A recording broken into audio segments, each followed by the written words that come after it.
Hi, this is Tony Ruggiero. Thanks for listening to The Tour Coach. These are the players, coaches, experts, stories, and insights from my work on the PGA Tour at my retreats or my downtown teaching center in Mobile, Alabama.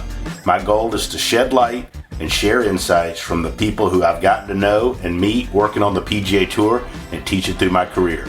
And I hope this helps all of us play, coach, and teach better golf. If you like what you hear, please give us a good review and take a look at our new Dew Sweepers YouTube channel or the Dew Sweeper on Instagram, where I've taken some time to share videos of help from my teachings, travels, and journeys.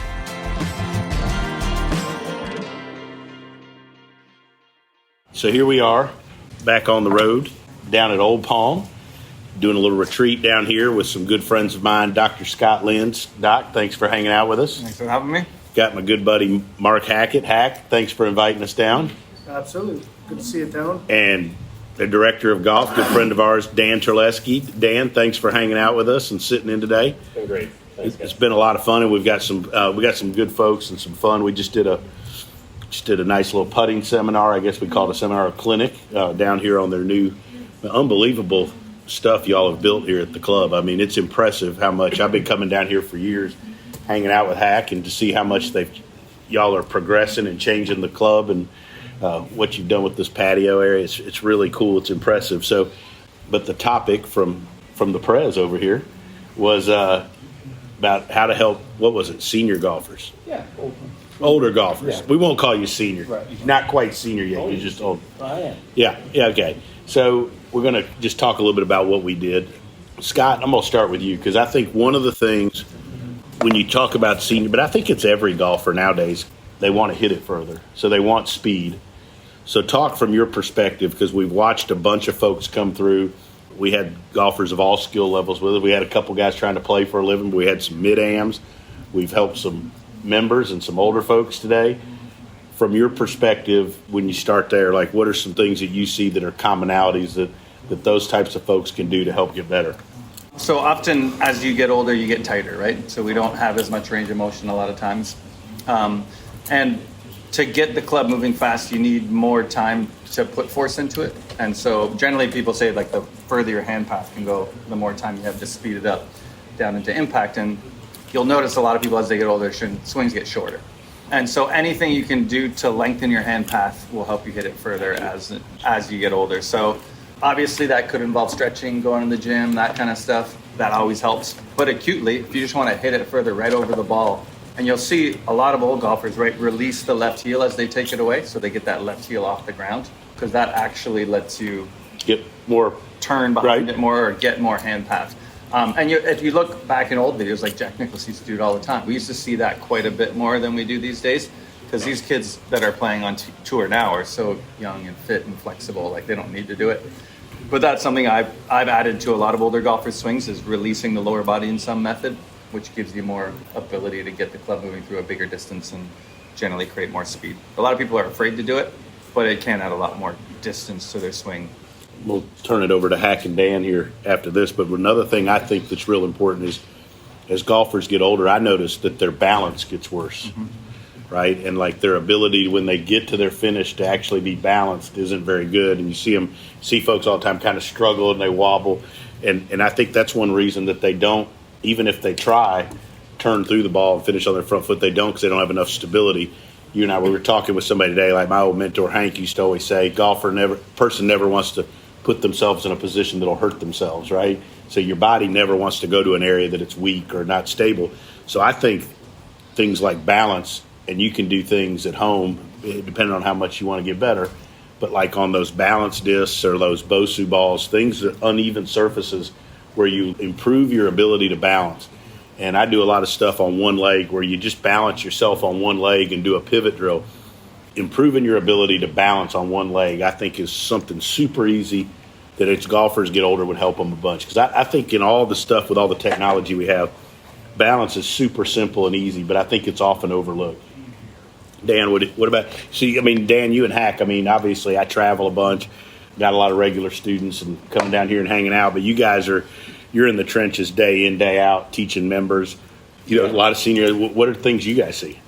Yeah, and I'll teach that first. So first of all, we see a lot of older people down here in Florida, or certainly older than what you're working with on an average.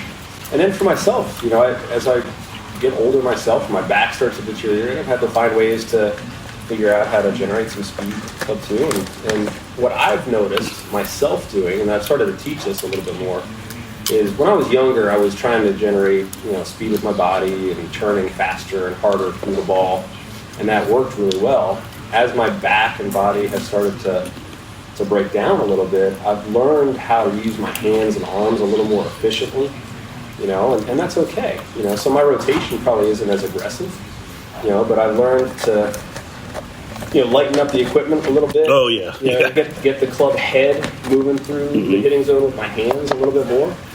And I think that when we look at our members on average, a lot of times, especially people that were a really good player at one point or a competitive player at one point, they're reluctant to make equipment changes because they think, I've used this equipment or I've fit into this equipment my whole career, and there's a little bit of an ego there. But you've got to encourage people to let their equipment evolve, as they need help with that. I think if we can get into lighter, manufacturers are making equipment that's going to help you a lot with lighter materials and different head designs.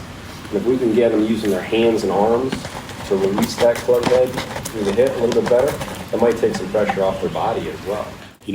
I don't play as much as I'd like to. I'd like to play more, but I'm one of those people. I'd always played X100s. That's just what I'd always played, right? A couple years ago, Shrixon, obviously big sponsor of the podcast, but been with them forever, and they were going to build me a set, and they said, what are your specs? And I said, I'm 2 degrees flat, X100s. And the guy looked at me like I was a Martian. He looked at my gut. You're not X100s, bud. And he's like, let me build you something. And he put some of those, fiber shafts in, steel fiber shafts. And unbelievable, though. I'm 100% getting a Zexio driver, too. Because, as you get older, that lightweight, can add speed. What about you, Hack? Yeah, it's the overlook the obvious, like you look at grip. Yeah. You address the power leaks, poor pivot, so we can drop the trail foot to create more rotation. That's a good one there. To get more pivoting into your right heel or foot or knee or whatever feels relative. But not right or wrong. That's why we always talk about taking notes. What you feel is help you reattach that feeling to make the improvement. When you're grading ball placement and then the lines. So often we'll look at people, they're like we see with the feet really don't match your shoulder alignment. The alignment's really the blueprints of how your arms always swing down the line of your shoulders. So if you get that matching, so it's all more repeatable. A repeatable motion is the key. Everything can be a little more funky, but it's got to be repeatable, right? And I think one of the things nowadays, and it's fun doing these events like this where you bring somebody like Scott in, 3-4 weeks, we're going to bring Colby in. We're going to bring a mental coach, too. That's a whole other story.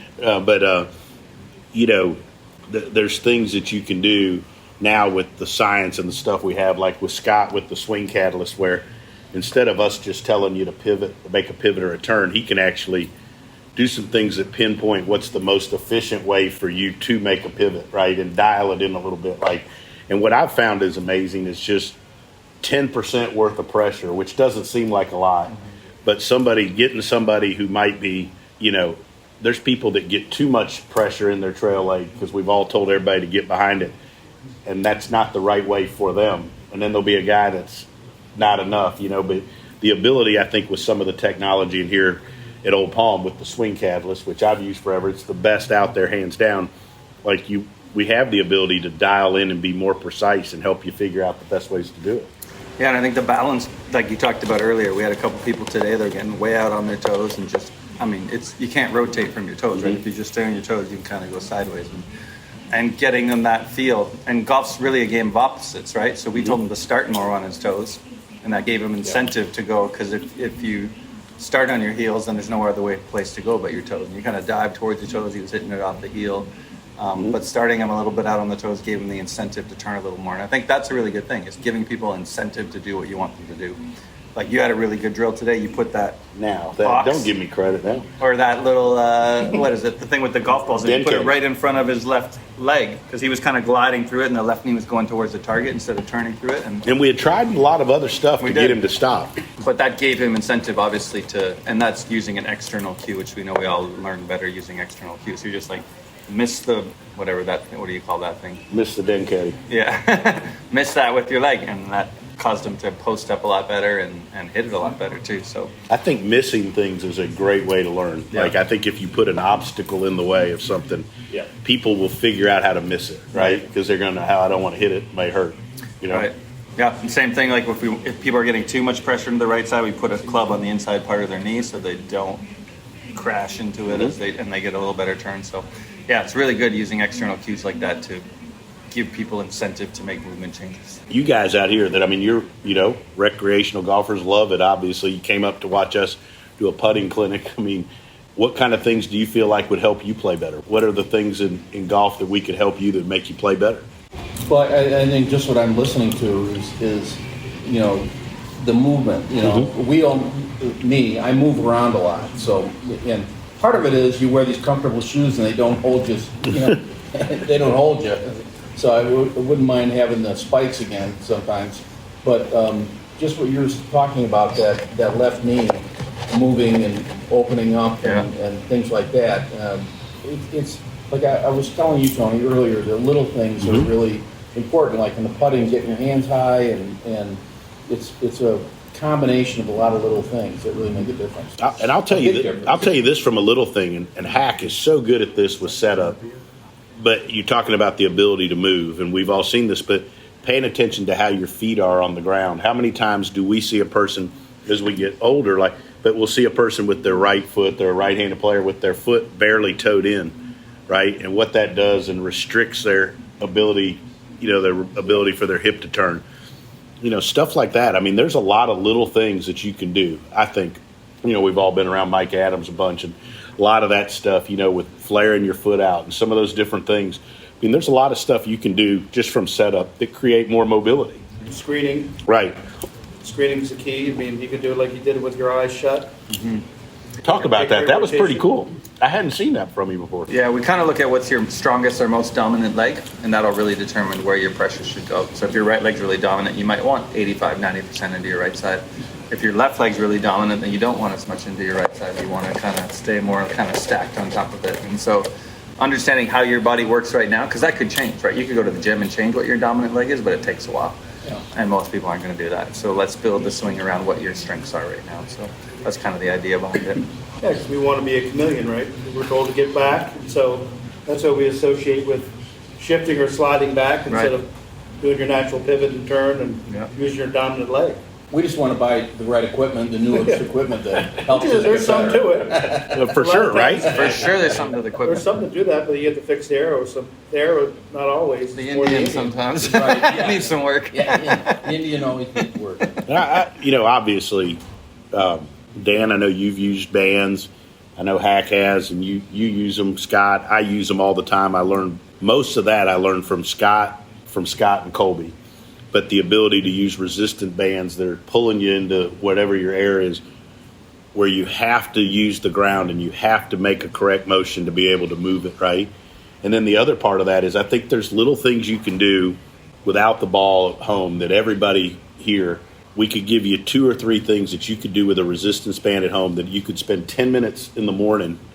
And if you did it, you would be learning the proper and improved body motion, right? Or movement pattern is what they call it, right?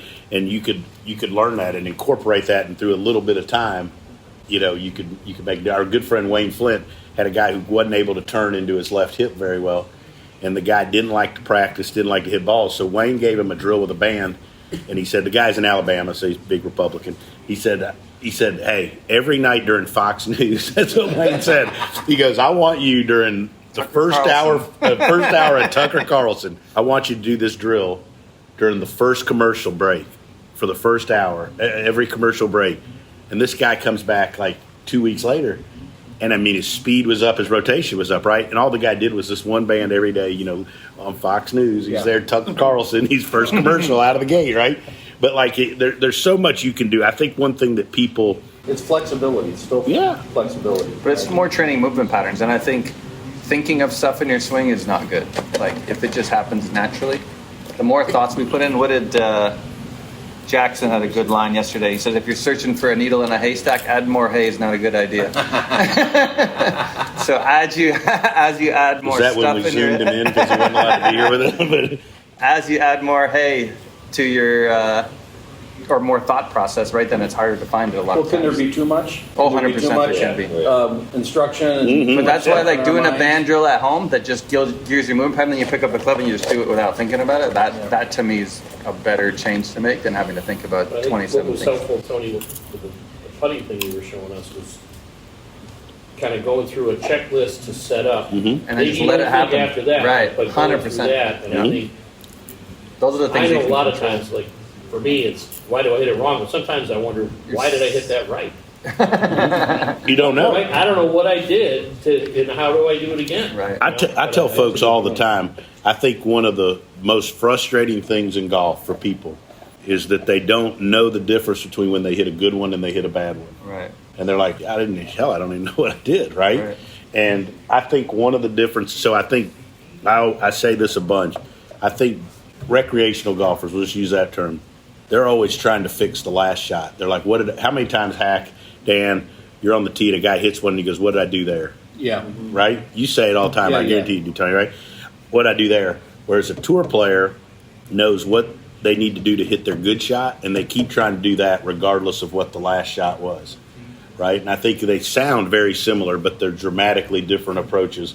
Like, and so Scott's so good with it, and like you use these bands to learn movement patterns, and you figure out what it feels like. And you had the guy with the band and the club behind his waist doing it. You figure out what it, and the guy was confused. He came, I don't know what I'm supposed to be trying to do. And you're like, well, just try to make it feel like that, right? So you do these exercises to learn the movement pattern, but to figure out what it feels like.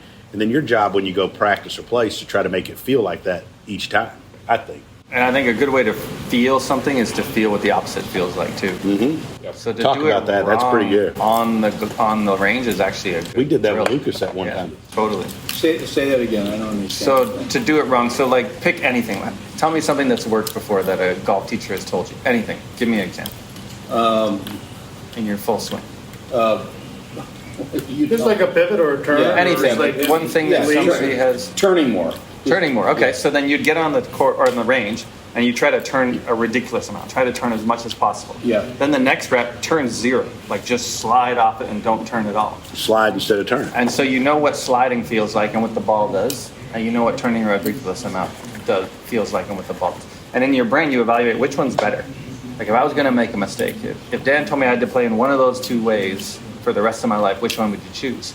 And you're like, well, probably turning because I hit a little bit better there. Yeah. Okay, so if I'm going to make a mistake on the golf course, I need to make it a little bit more towards turning than towards sliding. But if you don't know what sliding feels like, if you can't do it on purpose, then you can't fix That's it, good. right? And then if it starts to go towards sliding on the golf course, so I think the thing that makes golf very frustrating is, like you say, when the ball's doing something, you have no idea why. Even if it's good, if you're hitting it well and you don't know why. And if you hit it poorly and you don't know why. But if you're on the range and you've kind of played with it and you know, okay, when I do this a little more, the ball does that. When I do this a little more, the ball does that. And when you get out on the golf course, if it goes a little bit this way, you're like, no problem, I can fix that. Bring it back here. And so playing in that range, because to learn a motor skill, you have to know where the edges are. Because imagine if I only gave you like 75-degree water the whole time. You wouldn't have a clue what 40-degree water or what 90-degree water felt like, right? Or weather or whatever, right? So knowing where the edges are in movement can really help you find the middle. So actually doing it wrong But in practice even the helps. pros, they have their teacher out there all the time. Yeah. And like I know when I go see Hack, in 5 minutes, if I'm playing bad for me, he fixes me in 5 minutes. Right, It's but simple you're stuff. imitating. You're like, you haven't learned anything. Because if you go to the golf course and it's not there anymore, you didn't learn it. And so that's why going to the range after, whatever he's told you to do, underdo it, overdo it on the range, and find where that middle ground is. And then, because if you can do it on your own, then you've learned. Yeah. He's told you to do something and you've imitated. And how many people have ever done that? You've gone for a lesson, you hit it great with the person on the lesson tee. And then you go to the next to the tee the next day and you have no idea where it's gone. Well, you haven't learned. And Well, we like to pay him for lessons. I mean, and please don't quit. Keep doing because that. I like staying with him and having him buy me dinner. keep doing that. The But other- then afterwards, the practice session I think is important. And I think whatever he tells you to do, go to the range and almost do it wrong. Do it the way Yeah. you were doing it coming Yeah. in on purpose. And Dan, I think the other thing too that's important, that because there's a lot of teachers that listen to this as well, but as teachers, like, you have to explain why you're asking a player to do something, because if they don't understand it, when it doesn't work out there, they won't keep trying to do it. Yeah. And I think that kind of goes along with, like, you've got to understand the why, right? And then, always bringing up Hank's dad, but he would always say, it doesn't mean, if you didn't do it, it doesn't mean that what you were doing was wrong. It just means you didn't do it, right? If we can get you to do it on the swing catalyst in that building and the ball's perfect and Scott measures it and this is what it's supposed to be, if you go out there and try it and you do it 10, 15 times and it's good, and you go play and you hit some good ones, but then you hit 4 bad ones, it doesn't mean what you were trying to do was bad. It just means you didn't do it, right? And I think golfers get caught up in that a little bit, don't you? Yeah, absolutely. I think, there's teaching theory that, when you're first starting to learn something, you're sort of ignorant to how off your mechanics are, right? Then somebody points out how off your mechanics are. So now you're knowledgeable about the fact that you're not very good, right?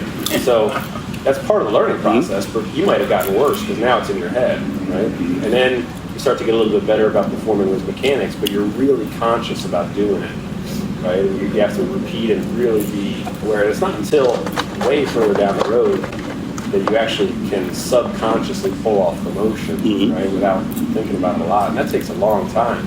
People are, they're real often to abandon ship Oh, yeah. when they might stumble 2-3 days down the road. And one thing, you guys will all meet him. I mean, like Dr. Greg Carton's coming down, mental coach, good buddy of ours. He always talks about how practicing, playing are so different, right? So when you're working with Hack and you're working with Dan, you want to be understanding and you're trying to make it perfect, and you're trying to understand it. But then when you go play, you have to understand that it doesn't have to be perfect for you to play good golf, right? And those are two very different mindsets, and that's why it's really hard. That's why golf's so hard. Yeah. When you go practice, you take a lesson, you're trying to make it perfect. You're trying to really understand it. When you go play golf, you have to understand that it doesn't have to be perfect to play. I mean, how many times have we hit it like absolute dog shit on the range, and you feel like you're not going to hit it good, and you walk out there and you play a great round? Or hit a bad shot and you recover. Absolutely. How many times you shot a pretty good score, and then you look at it and you're like, man, I didn't really hit it that good? Or how many times have you striped it, drove it off the tee great, and you get done, you add it up with your buddies, and you're like, man, I didn't play good at all. Right? It happens. Sure. Come on, from the back row, what y'all got? I had a good question. I was just going to kind of talk about, how to make the most out of your practice session. Say you got an hour of time at the range, how should you be allocating your time at the range? And how do you work on your skills and how to get better? Okay. Dan, start. So, first of all, hopefully you've gotten with a professional and they've given you some direction of some sort, right? So you've got a focus for your practice, because you see a lot of people that just go to the range and bang balls, and there's a time and a place for that too. Sometimes people just want to unwind at the end of the day and just go get lost in pinballs, and there's nothing wrong with that. But if you're really trying to improve, you've got to have something that you're focused on, right? And so then I think you have to allocate a certain amount of that time to focusing on that skill and blocking that time for a skill of some sort. And you're working on a motion or a movement pattern, regardless of the outcome, right? Not relying on having the ball hit the target every time, but you're working on a specific change to your golf swing. And then I think you've got to take some of that time as well to go then learn how to play with it, right? And not be focused on mechanics, but okay, what's this going to do if I hit it a little softer, a little bit harder, or if I hit it with a driver versus a 7-iron, if I aim over here or over here. And part of that, with some of my students is when they aim at the same target for an entire practice session, generally it's not very good, right? Because they get on the course and now you feel like you're lost in space. So I'll have them aim sort of at different targets throughout and changing up the target towards the end of the practice to make sure that you can reorient yourself no matter which way you're pointing. But I think you've got to have a little bit of each of that time in your practice session. Hack? Yeah, I mean, I think the big deal is always practice for the purpose in the sense of putting a club or a rod or some kind of alignment aid, and just do quads, like number of balls, like we always tell. I like ball 10, counts. 20. I like ball counts. Instead of just keep dragging them over, especially short game. If you have 3 balls, hit a chip with a pitch, putt it, then your practice is more of a purpose and it's more game time situation instead of just keep dragging soldiers to war. Keep bagging one after the other. And you do well, but you're never going to make that change. You got to do it to the extreme to make a motor pattern change. And I like feel and reel are totally different. I like to separate what you're working on, so that like if you're working on something with your backswing, I like to use ball counts and count them out and break them out. So like, say you got an hour to practice, and say I'd count out like 3 stacks of 20 balls, right? And the first 20 balls would be whatever Hack's telling you in your backswing, and I would do those probably half speed, okay? And you don't really care where the ball goes. All you care is that are you getting better at what Hack's asking you to do. The second 20, I'd probably put some sticks down, and I'd put a stick on the target line, and I'd be trying to do what Hack's telling you to do, but try to start it on line and control the curve, right? Like, ball control. And then the third 20 I would change clubs and targets every shot, take all my sticks and everything out. And then I'd love another Coors Light, please. Or Corona. We can edit that.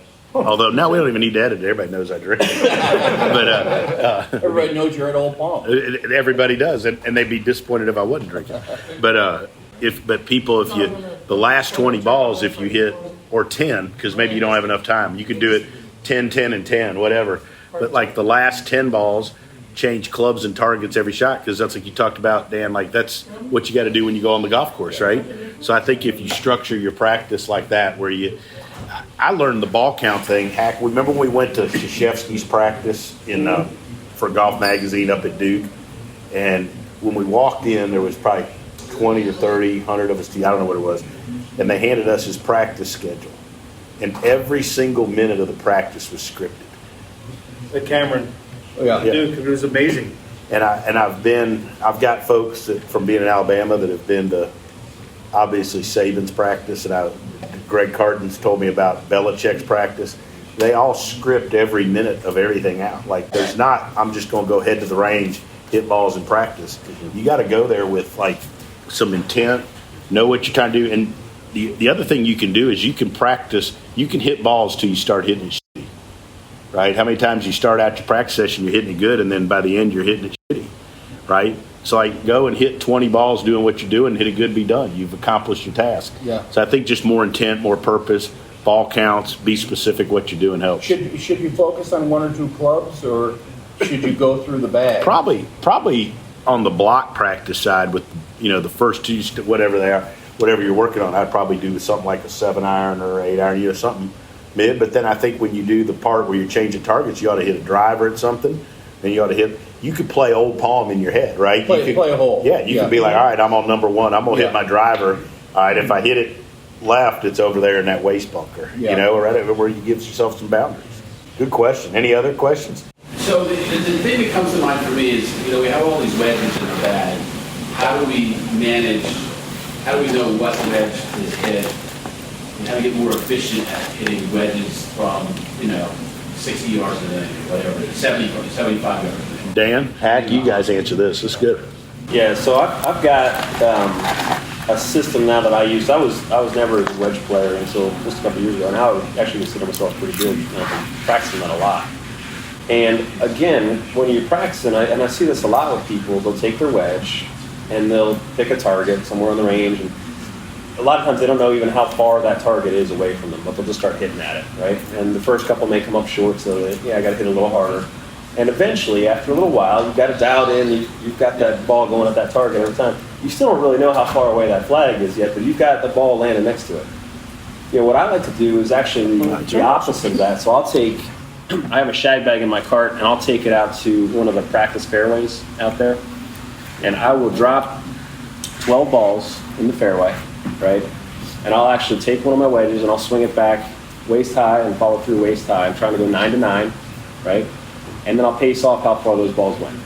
And then I'll do it again. I'll go shoulder high to shoulder high, and I'll pace off how far those balls went. So I'm not using a target and then trying to react to the target. I'm actually like making a swing, figuring out what happened when I made that swing. Right? So then when I go on the golf course, now I know how far it goes when I swing.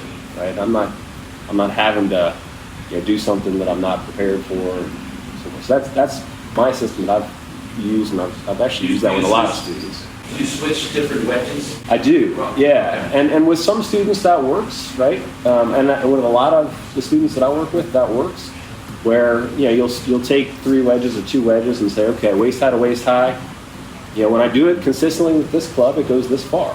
Doesn't it depend on whether there's something, like if there's a bunker in front of you, you've got to loft it over, versus if not, you're going to hit a bump and run, or how do you? Yeah, what do sure. you There's different shots. Yeah, I'm just talking about, I guess, Carry. pitches. Yeah, flight to roll. Yeah, carry distance. But I also think it's really, really good. One little sponsor ad here: you should use your Bushnell rangefinder and shoot everything you're hitting at. You should always know what you're hitting at.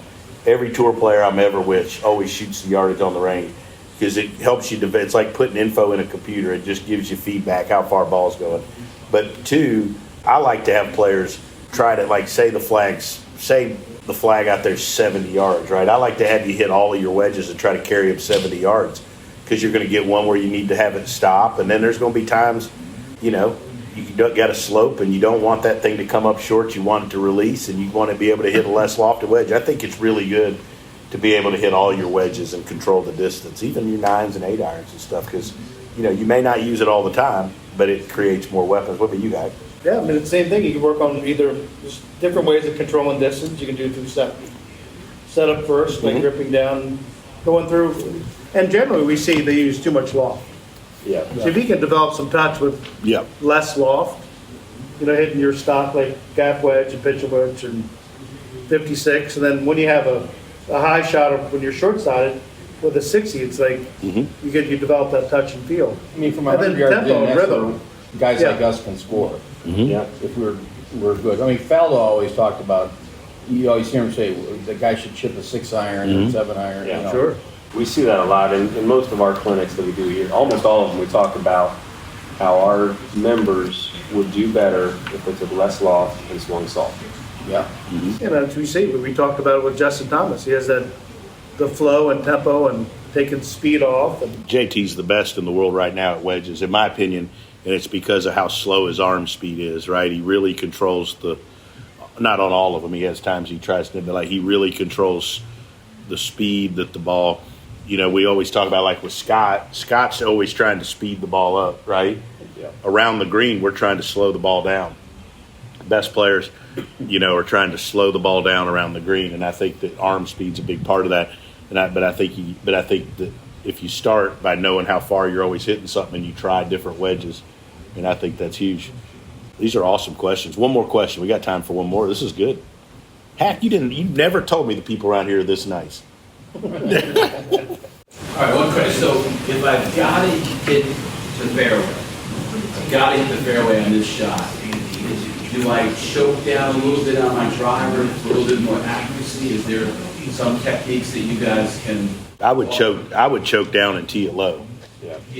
Tee it low. I think the lower you tee it, the less it's going to curve, less you're going to.